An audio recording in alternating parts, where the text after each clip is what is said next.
Update proses naturalisasi 3 calon pemain Timnas Indonesia U20.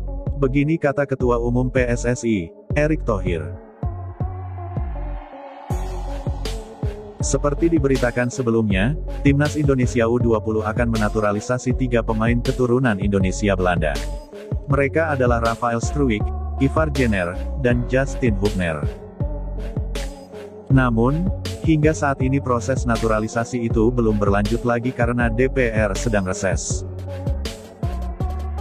Erick mengatakan, kelanjutan proses itu akan berjalan lagi setelah tanggal 13 Maret.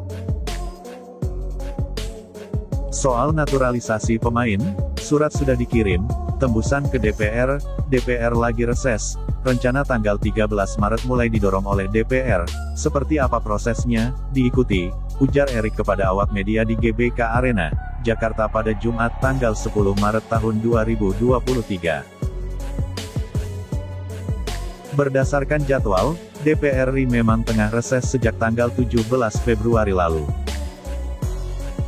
Jajaran wakil rakyat itu baru akan kembali menjalani masa sidang pada tanggal 14 Maret hingga tanggal 13 April tahun 2023.